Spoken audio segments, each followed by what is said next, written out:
Let's understand how we are going to paint the water body.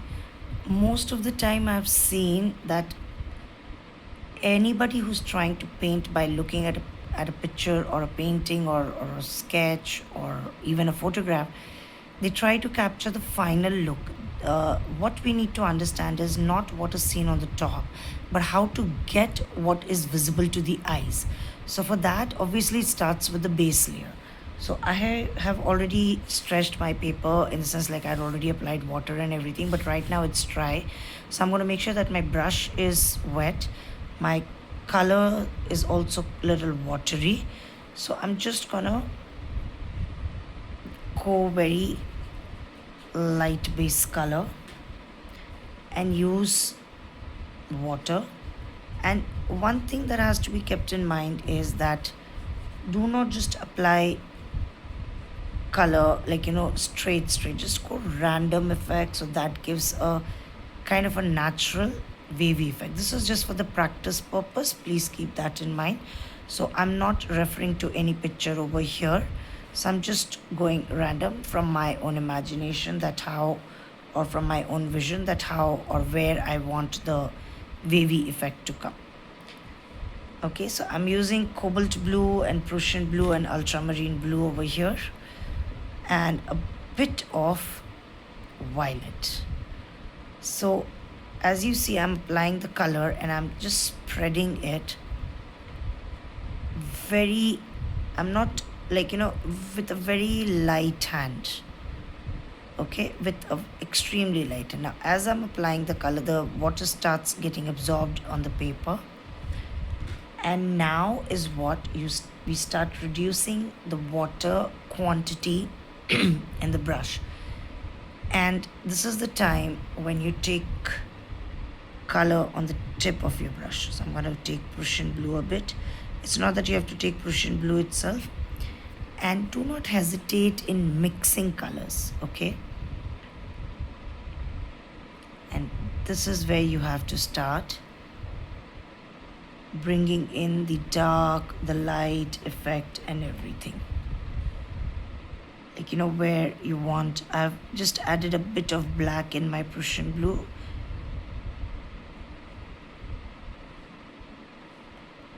And keep in mind, it's not that every time you take a different color, you have to wash your brush. Sometimes you have to let the colors get mixed while taking the color on the brush. And as you can see that the colors are spreading, so let the color spread and you further help it spread, but make sure that you touch the edge of the color, not the entire color, otherwise entire color gets diluted and we do not want that.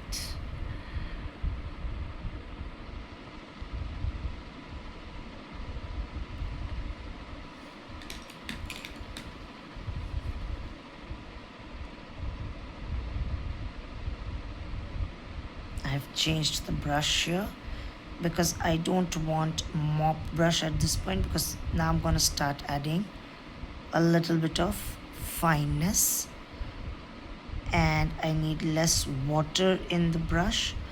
So there's no mandate that you have to use this brush or that brush. It completely depends on the comfort of the artist, comfort of your comfort, mainly that how you would like to use the brush. I have seen a lot of people, in fact one of my learners herself, she is more comfortable with flat brushes and she creates magic with those flat brushes. As you can see, I'm just going random.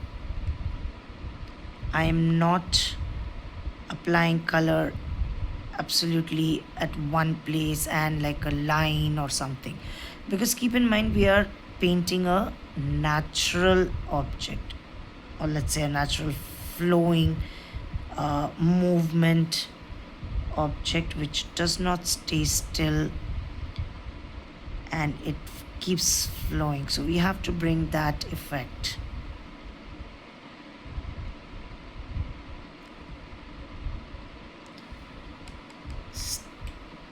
One thing that I always ask my viewers or my learners is, don't just see what where is being painted. Also see where, when, how much of the brush bristles are being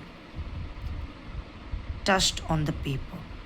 Where am I, pressing the complete 3/4 of the brush, where I'm just using the tip of the brush, because that is what gives the effect. And I'm just using water in the brush and I'm just bringing that smudgy effect.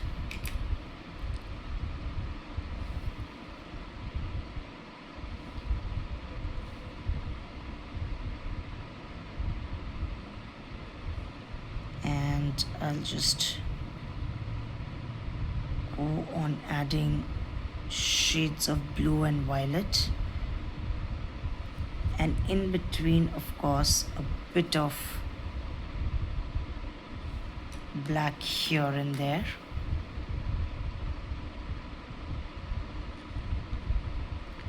Oh, by the way, I'm using handmade Artios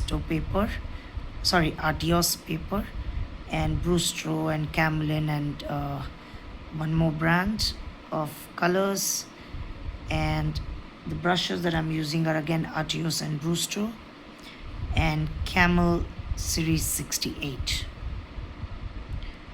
So these are the brushes which I often prefer. I'm just using a mix of scarlet and rose madder.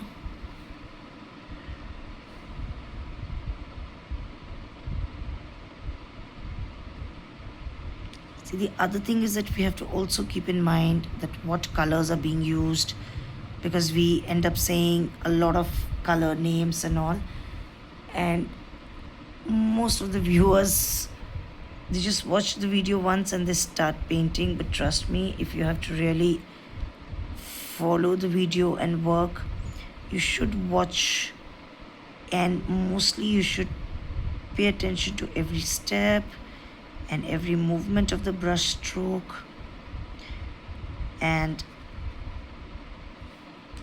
every single effect that gets created just with water and the color mixing. If you notice, I'm not adding color every time. I'm just using the color which is right now on the paper, and I am just spreading it.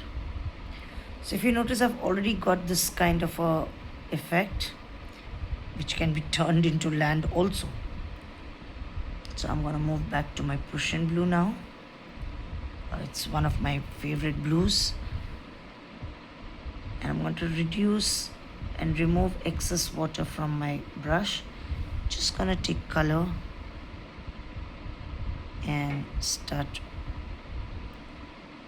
giving the effect of waves.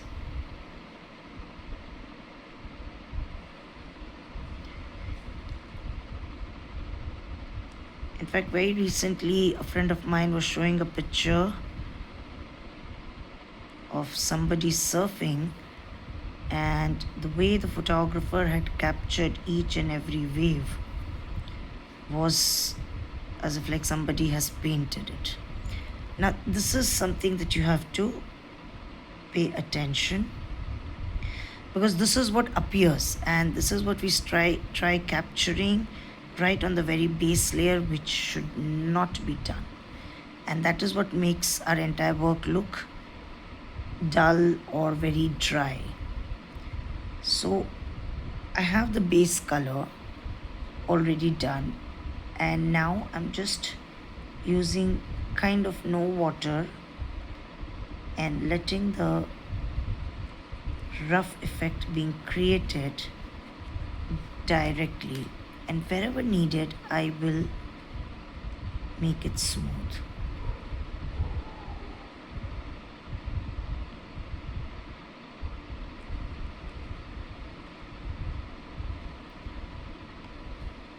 I'm just taking a little bit of watery Prussian. Just gonna create like a shoulder line, but I'm gonna make sure that it's not very rigid. So remember, generally above this line we have the sky or whatever is there in our picture. So right now I'm gonna just leave it over there, and probably later on I'll bring this mountain down.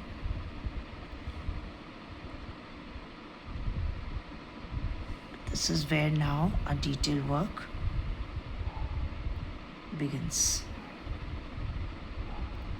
Mostly with the tip of the brush and just touching 1/4 of the bristle.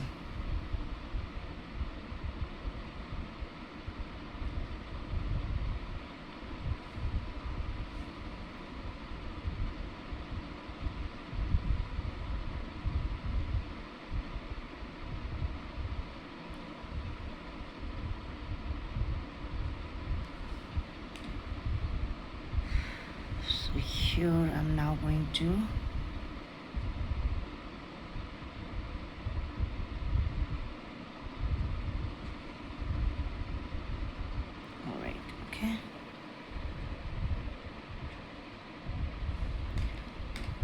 now comes the play of white. Make sure that your brush has hardly any water. White should not be too watery, but enough water so that it moves.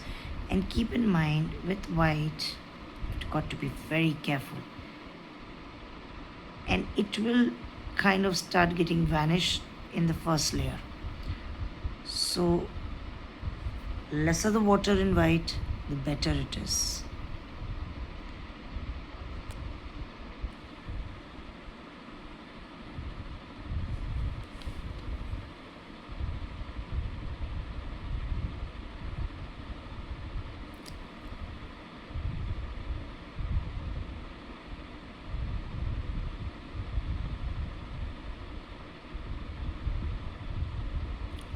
Also helps you in blending the base. You don't have to create the white waves everywhere, right?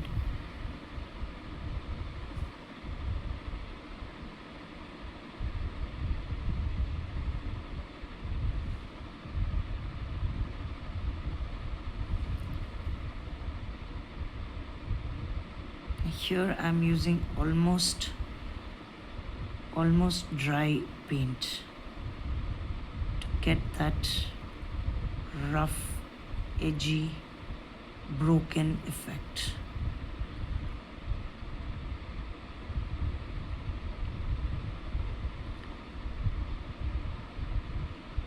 The other important thing to keep in mind is you should not hurry, because every stroke, every dot of color, every line of color should belong over on the work. Otherwise it just appears over there and it's a misfit then. So we have to make sure that we give that effect to our work. So you have to be very patient, slow, think of every stroke that is being done.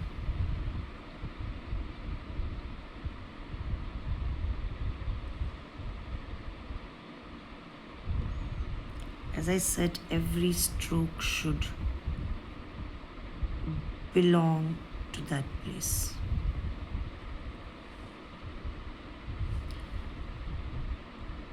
I've again taken a bit of Prussian blue,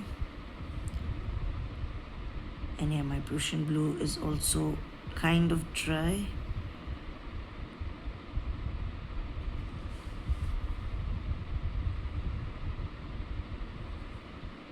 This is a pretty small work that I'm doing. This is just a A5 size paper, and in that also it's kind of half, which means I'm mainly working below the horizon. Now since I took blue, so I'm going to wash my brush again so that my white does not get the blue effect.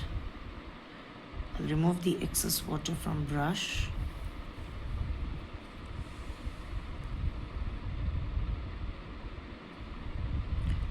I feel that there is water, so I'm going to again take just dry white.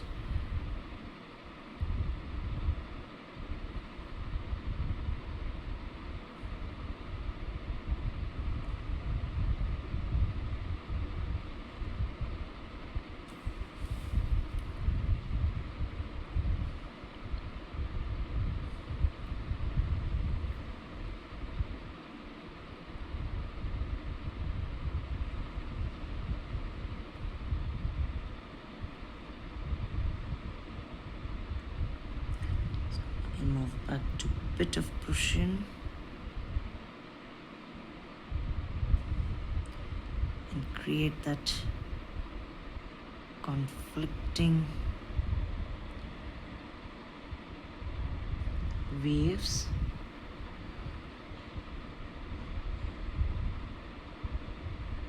When I say conflicting, it's more like intersection, which will go from top of white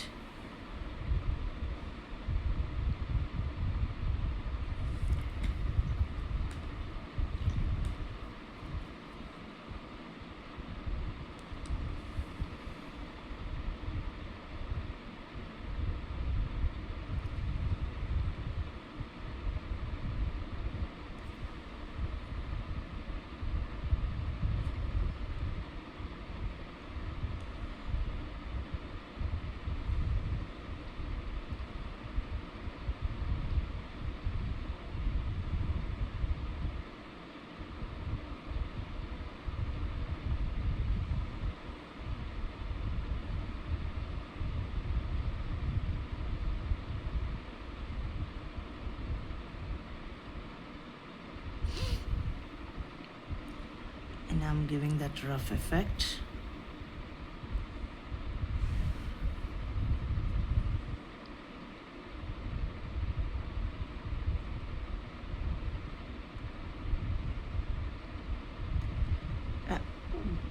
Please notice that I'm not painting straight lines, right? I'm going broken lines, going front and back, creating that effect.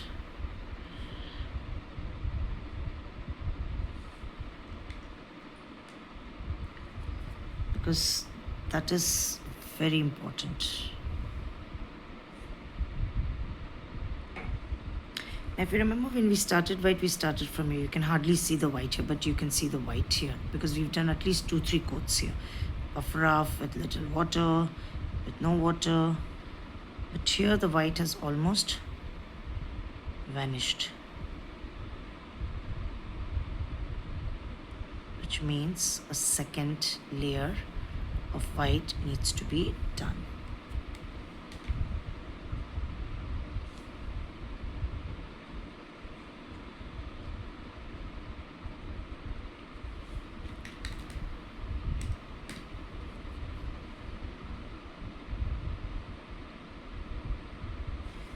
So let's get ready. Now this is a bit with water, as you can see.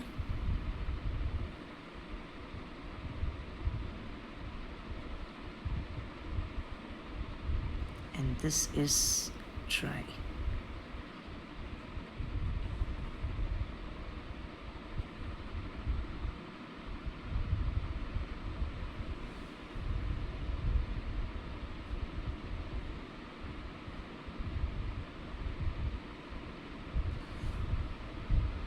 If you feel your brush is not moving at all or you need little water,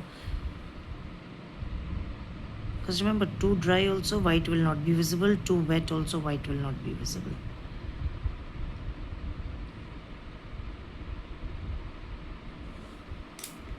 So you have to keep on creating that balance.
At any point you feel that the other color in the brush is becoming more prominent, immediately wash your brush.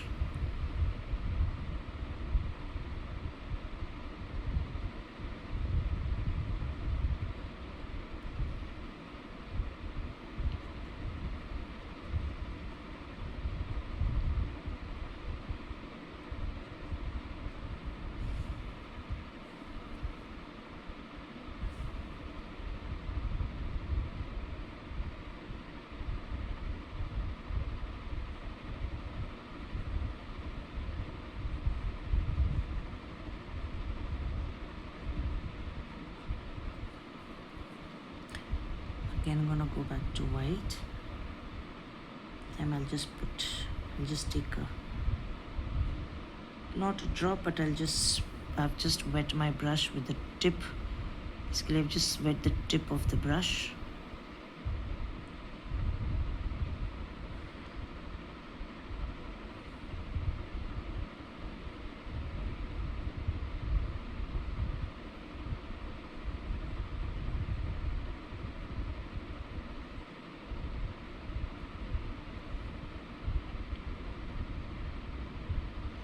Remember how much white we used here? It's kind of all gone. So when it's dry, then it's the time to create the effect. Because that was just the second layer. And this is where you actually create the effect, which we see as the final output, or what our eyes see on the pictures, on the photographs and all.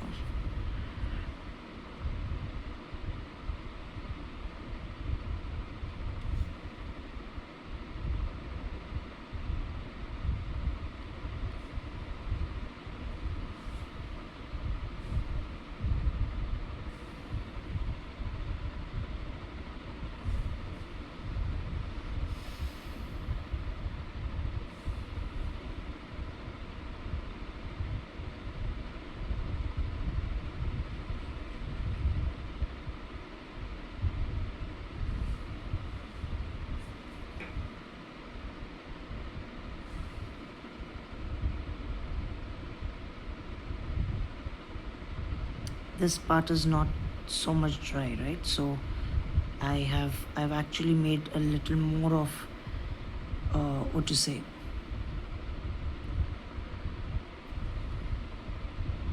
a little semi-dry, semi-wet kind of an effect over there. This side I'm making more of a wet effect.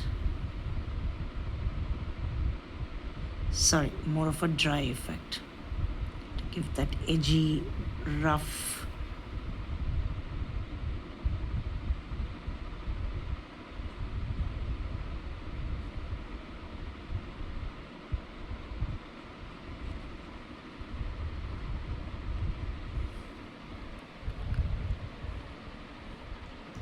And now I'm just going to Go back to Prussian, Cobalt, Ultramarine, Violet, Black.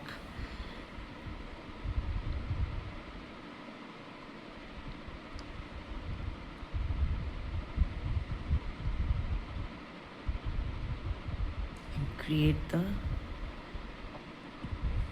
tiny, tiny, tiny waves.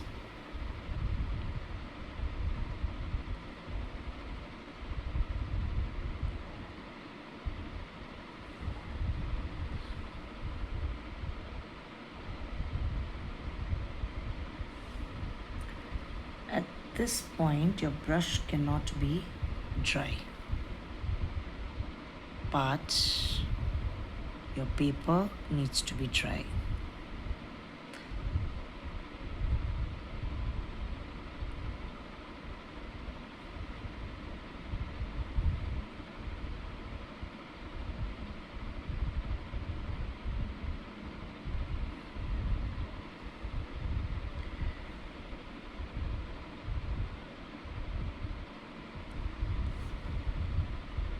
And now below the tiny waves, I'm just gonna use the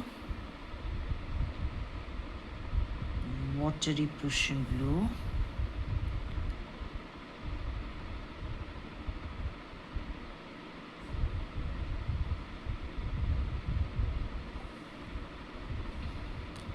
Just like in the first step, it has to be used by the edge, and it should not be smudged completely, because if it is, then the entire wave vanishes.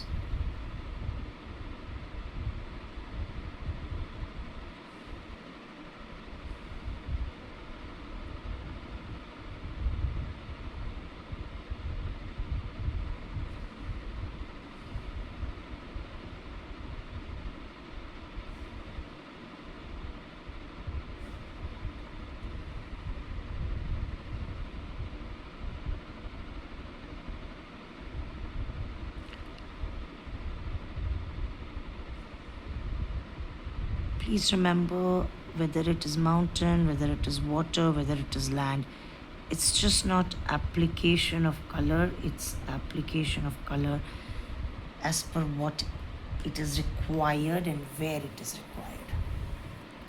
Now, as you can see, we can see the line. So I've washed my brush to remove excess water. Just with the tip of the brush, I'm going to spread it.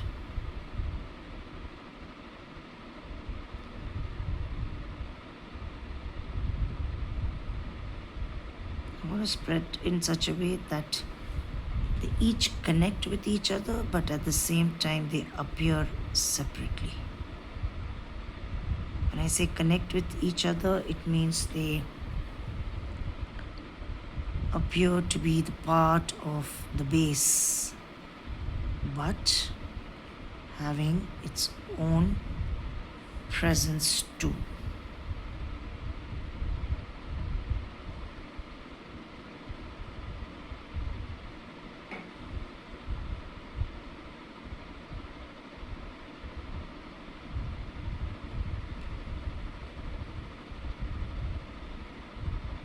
I'm going to leave this as it is because that looks pretty nice and natural kind of an effect it has got. Now here, since I'm getting this kind of an effect, I'm just going to maybe create a bit of a dry effect here also.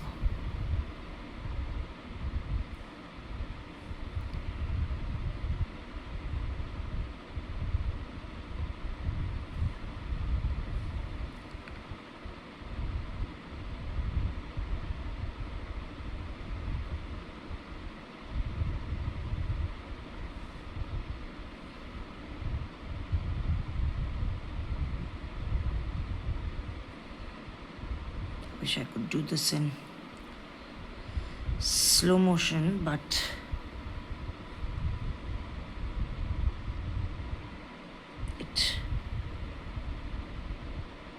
if I do that in slow motion, it's kind of not gonna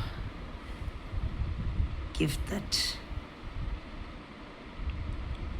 look at all.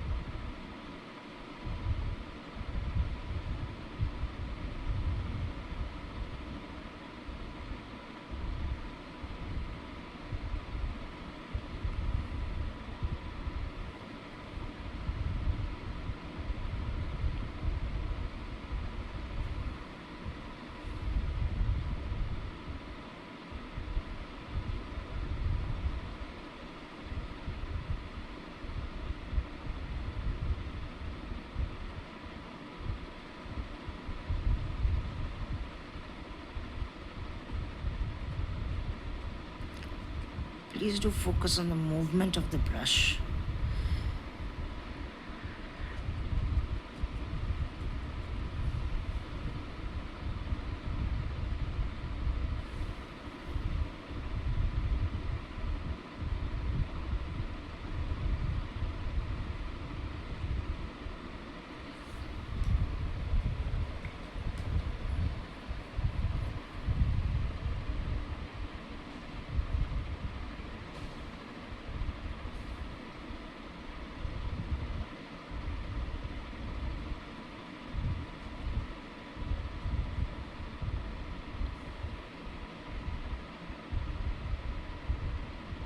And when I say movement of the brush, it's like how it's going front and back, where it is giving that rough edge, where it's affecting with the tiny things.